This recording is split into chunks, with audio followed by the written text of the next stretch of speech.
আল্লাহ তাআলা আমাদের যা দেখ আর না দেখ এটা দিছে। মানুষ আর মানুষ, 18 কোটি মানুষ, ঠিক কিনা? এই 18 কোটি জনসংখ্যার দেশে বসবাস করে আমরা খুশি না বেজার? খুশি হইতে হবে, বেজার হইেন না। জাপানের খবর জানেন? তাদের গ্রোথ রেট নিচের দিকে, উল্টো।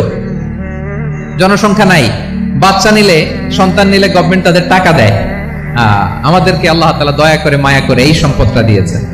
এই মানব সম্পদকে যেন আমরা কাজে লাগাই, ইনশাআল্লাহ। পড়েন সবাই। এই যে আমাদের বিশাল জনসংখ্যা, এই জনসংখ্যাকে কি করে জনসম্পদে রূপান্তরিত করা যায়, এ ব্যাপারে কথা বলবো। আমি সূরাতু বনী ইসরাইলের 70 নম্বর আয়াত তেলাওয়াত করেছি। এই আয়াতের আলোকে কিছু কথা আমি আপনাদের সামনে বলবো। আল্লাহ তাআলা ইরশাদ করছেন, ওয়ালাকাদ কাররামনা বনী আদম ওয়া হামালনাহুম ফিল বাররি ওয়াল বাহরি ওয়া রাযাকনাহুম মিনাত তাইয়্যিবাত ওয়া ফাদ্দালনাহুম আলা কাসীরিম মিম্মান খালাকনা তাফদীলা। পড়েন আল্লাহু আকবার।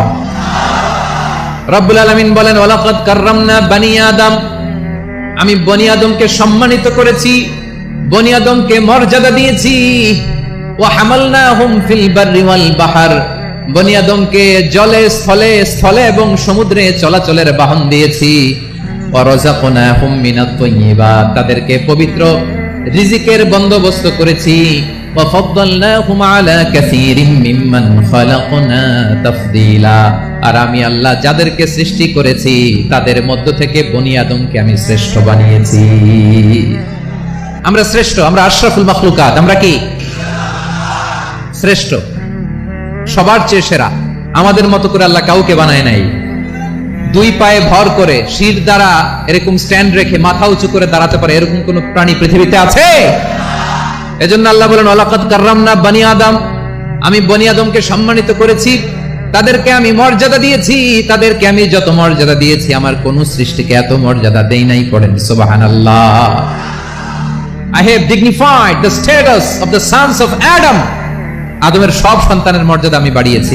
আল্লাহ এখানে বলেননি ওয়ালাকাদ কাররামনাল মুমিনিন, আমি মুমিনের মর্যাদা বাড়িয়েছি, বলেছেন? আল্লাহ এখানে বলেন নাই ওয়ালাকাদ কাররামনাল মুসলিমিন, আমি মুসলিমের মর্যাদা বাড়িয়েছি। আল্লাহ বলেছেন ওয়ালাকাদ কাররামনা বনী আদম, আমি বনী আদমের সম্মান বাড়িয়েছি। হোক সে মুমিন কিংবা কাফের, মুসলিম কিংবা মুশরিক, আস্তিক কিংবা নাস্তিক, আরব কিংবা অনারব, যেই হোক না কেন, আদম সন্তান সবগুলার মর্যাদা বাড়ায় দিয়েছে কে? সবার মর্যাদা আল্লাহ বাড়িয়েছে। মানুষ হিসেবে মর্যাদা। বিশ্বনবী সাল্লাল্লাহু আলাইহি ওয়াসাল্লাম ইহুদির লাশ দেখে দাঁড়িয়ে গেলেন। কার লাশ? ইহুদির লাশ দেখে দাঁড়ায় গেলেন। সাহাবারা